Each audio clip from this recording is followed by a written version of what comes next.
अस्सलाम students, hope so you are fine. आज chapter number 7 पढ़े हम बायो एनर्जेटिक्स। लास्ट टाइम जो हमने टॉपिक पढ़ा था वो है मैकेनिज्म ऑफ फोटोसिंथेसिस, मतलब फोटोसिंथेसिस के बारे में पढ़ा था।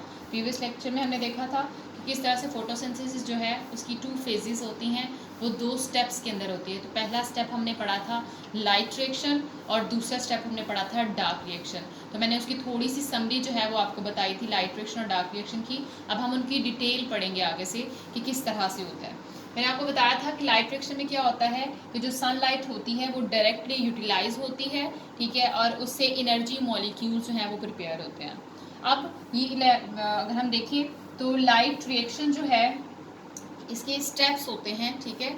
आपने अपनी बुक को सामने रखना है। मैंने सिर्फ यहाँ पे डायग्राम ड्रॉ किया। अगर आपको डायग्राम की समझ आ जाती है तो आपके लिए वो स्टेप समझना बहुत आसान हो जाएगा, ठीक है। तो आपने अपनी बुक जो है वो सामने रखनी है, वो साथ साथ उसके स्टेप जो है डायग्राम को समझते जाना है और साथ साथ उसके स्टेप जो है वो अपनी रीड आउट करते जाना है। तो सबसे पहले क्या होता है कि जैसे ही सनलाइट एनर्जी जो है वो आकर क्लोरोफिल मॉलिक्यूल्स के ऊपर पड़ती है, क्योंकि हमने पढ़ा है कि जो लाइट रिएक्शन है वो कहाँ पर होता है, थैलाकॉइड्स में होता है। थैलाकॉइड्स अब कहाँ पे होते हैं, क्लोरोफिल के अंदर, सॉरी वो जो क्या नाम है प्लास्टिक के अंदर हमने क्लोरोप्लास्ट पढ़ा था। ये क्लोरोप्लास्ट के अंदर ये सारी स्ट्रक्चर्स मौजूद होती हैं। अब जैसे ही थैलाकॉइड के अंदर जो है वो सनलाइट एनर्जी आती है तो वहाँ पे मौजूद होते हैं क्लोरोफिल मॉलिक्यूल्स। अब इन क्लोरोफिल मॉलिक्यूल्स जो हैं इनमें स्पेशल टाइप के पिगमेंट्स होते हैं, ठीक है, जिन्हें हम फोटोसिंथेटिक पिगमेंट्स का नाम देते हैं, जिनके अंदर ये एबिलिटी होती है। अभी फोटोसिंथेटिक पिगमेंट्स क्या होते हैं कि इनके अंदर ये एबिलिटी होती है कि ये सनलाइट एनर्जी को यूटिलाइज कर सकें या इसको एब्जॉर्ब कर सकें, ठीक है।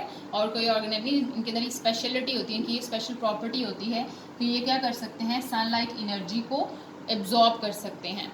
अब ये सारे के सारे ये जो फोटोसिंथेटिक पिगमेंट्स हैं, बहुत सारे फोटोसिंथेटिक पिगमेंट्स होते हैं, ये क्लस्टर्स की फॉर्म में मौजूद होते हैं। तो जब फोटोसिंथेटिक पिगमेंट्स ग्रुप की फॉर्म में, ये क्लस्टर्स की फॉर्म में मौजूद होते हैं, तो उन्हें नाम दिया जाता है फोटो सिस्टम का।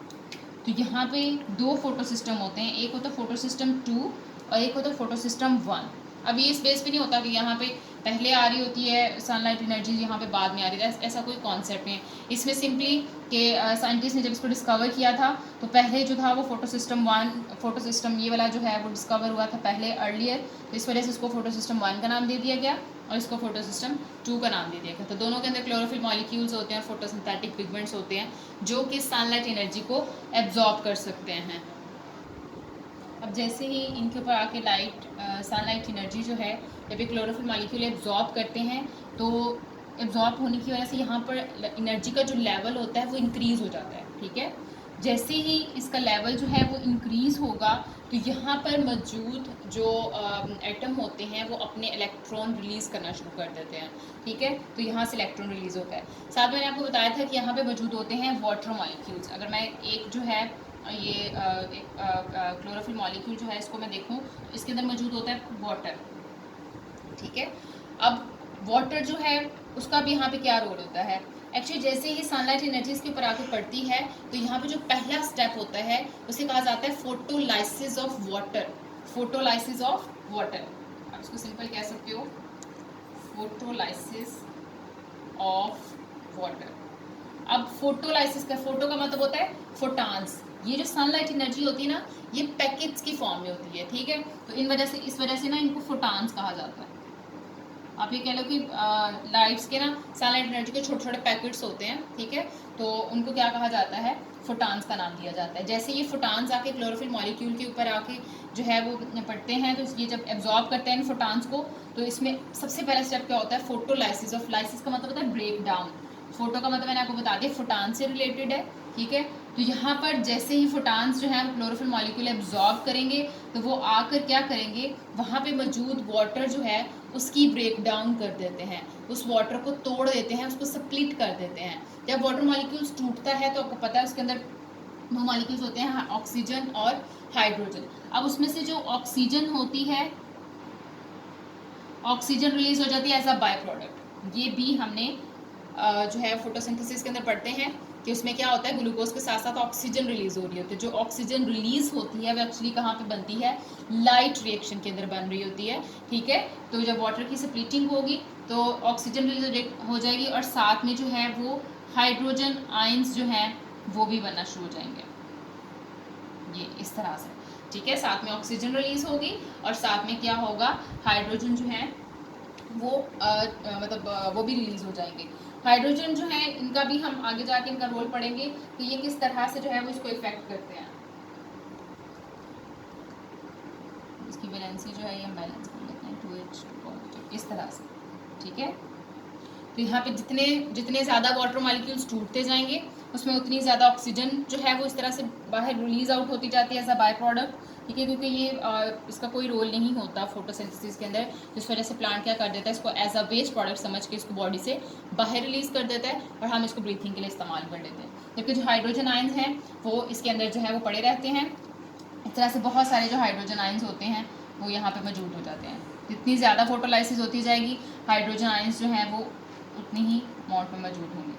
इस तरह से वो मतलब यहाँ पे मौजूद होते हैं ऑलरेडी। अब यहाँ पर जब फोटोलाइसिस ऑफ वाटर हो जाएगी, वाटर की ब्रेक डाउन होती है, वहाँ से हाइड्रोजन जो है, हाइड्रोजन आयंस जो हैं वो इसके अंदर रिलीज हो जाते हैं, जबकि जो ऑक्सीजन है वो बॉडी से बाहर रिलीज हो जाता है, प्लांट बॉडी से बाहर रिलीज हो जाती है। अब यहाँ पे मैंने आपको बताया कि हम जो एटम्स होते हैं क्योंकि उनके बहुत ज़्यादा एनर्जी एब्जॉर्ब करते हैं, जिसकी वजह से उनके इलेक्ट्रॉन्स जो हैं वो एक्साइटेड स्टेट में चले जाते हैं और वहाँ से रिलीज़ हो जाते हैं। अब इस इलेक्ट्रॉन ने मूव करना होता है। अब ये इलेक्ट्रॉन मूव करता जाता है और यहाँ से एटीपी एनर्जी जो है वो एक्सट्रैक्ट होती जाती है। एक्चुअली यहाँ से जैसे ही इलेक्ट्रॉन मूव करेगा तो ये इलेक्ट्रॉन जो है, यहाँ पे तो उन्होंने बहुत डिटेल से नहीं बताया, जब आप थोड़े बड़े लेवल पे जाओगे, ठीक है, तो मैं आपको थोड़ा कंफ्यूज नहीं करूँगी अब, ठीक है। लेकिन आपने याद रखना है कि यहाँ पर इलेक्ट्रॉन कैरियर्स मौजूद होते हैं, जगह जगह पर डिफरेंट स्टेप्स में इलेक्ट्रॉन कैरियर्स होते हैं। इलेक्ट्रॉन कैरियर्स का क्या मतलब कि वो इलेक्ट्रॉन को पास करते जाते हैं, ठीक है। जैसे प्लास्टोक्विनीन होता है, ठीक है, वो मौजूद होता है, वो इस इलेक्ट्रॉन को पिक करेगा, वो आगे भेज देगा। इस तरह से ये इलेक्ट्रॉन्स जो हैं वो मूव करते जाते हैं।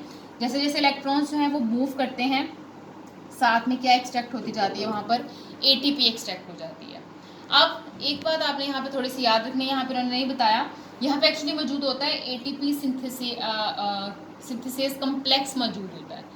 वो एक्चुअली क्या करता है, जैसे वो इलेक्ट्रॉन्स इसमें से गुजरते हैं वो थोड़ा रोटेट करता है और रोटेशन की वजह से क्या होता है, वो इन इलेक्ट्रॉन्स को इस्तेमाल करता है, अपनी बॉन्डिंग बनाता है और एटीपी में कन्वर्ट हो जाता है, ठीक है। एडीपी की फॉर्म में ऑलरेडी मौजूद होते हैं। यहाँ पर हमने पढ़ा था ना कि डार्क रिएक्शन में जो इस्तेमाल हो जाते हैं वो एडीपी की फॉर्म में होते हैं। तो एडीपी के साथ जब उनको इलेक्ट्रॉन्स मिलेंगे तो वो क्या करेंगे, ये जो फॉस्फेट होते हैं इसको अपने साथ अटैच करेंगे, ठीक है। फॉस्फेट जो है वो इलेक्ट्रॉन को इस्तेमाल करेंगे एडीपी के साथ फॉस्फेट बॉन्ड बनाने के लिए और एडीपी किस में कन्वर्ट हो जाता है, एटीपी में।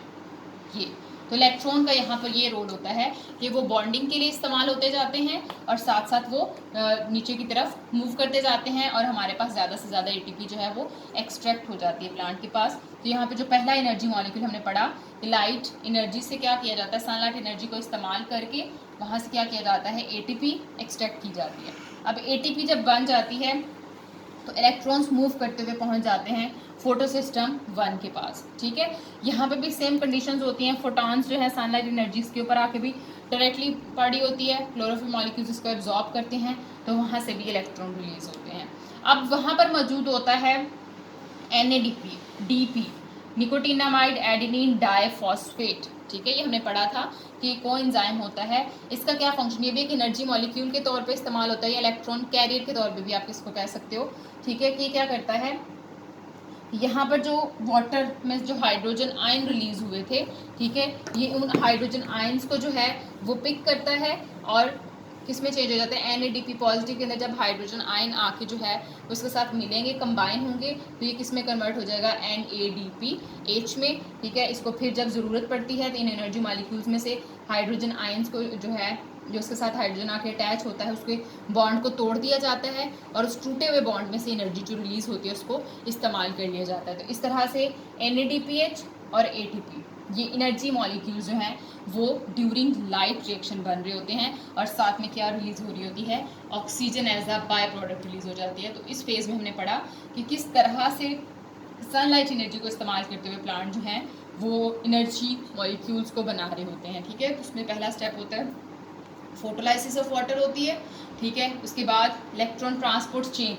अब देखो इसको इलेक्ट्रॉन ट्रांसपोर्ट चेन क्यों कहा जाता है, यहाँ पे इलेक्ट्रॉन्स जो है वो चेन की फॉर्म में गुजरे होते हैं, ठीक है, वन बाय वन। तो इलेक्ट्रॉन कैरियर्स इसको पिक करते जाते हैं और आगे पास ऑन करते जाते हैं, जिससे क्या होता है एटीपी सिंथेटेज कम्प्लेक्स जो होता है वो इससे एटीपी बनाता जाता है, ठीक है। तो इस तरह से एटीपी कैसे बनते हैं मैंने आपको बता दिया कि एटीपी के अंदर जब एक इलेक्ट्रॉन ऐड होगा तो वो बॉन्ड बनाएगा फास्फेट के साथ, और जब एडीपी के साथ एक और डाईफॉस्फेट है तो उसके साथ एक और फास्फेट ऐड हो जाएगा, तो हम उसे क्या कहेंगे एडिनिन ट्राईफॉस्फेट, मतलब 3 फॉस्फेट हो जाएंगे उसके पास। ये हमने बहुत डिटेल पढ़ी थी, हमने एटीपी के अंदर भी पढ़ा था, ठीक है। इस तरह से जो हाइड्रोजन आयंस होते हैं उससे क्या कर लिए जाते हैं NADP पॉजिटिव के अंदर जब हाइड्रोजन कंबाइन होता है तो वो चेंज हो जाता है NADPH में। इस तरह से हमारे पास एनर्जी मॉलिक्यूल्स आ जाते हैं। ये 4th स्टेप है, साथ में अपने डायग्राम B बनानी है और इस डायग्राम को आपने अपनी नोटबुक के ऊपर भी नोट करना है, ठीक है। होप्स हो कि आप सबको समझ आ गई होगी, ठीक है। इंशाल्लाह नेक्स्ट लेक्चर में हम लोग डार्क रिएक्शन के बारे में पढ़ेंगे, ठीक है। तो आपने लाइट रिएक्शन को बहुत अच्छी तरह से याद करना है, ये बहुत इंपॉर्टेंट टॉपिक है। थैंक यू सो मच, अल्लाह हाफिज़।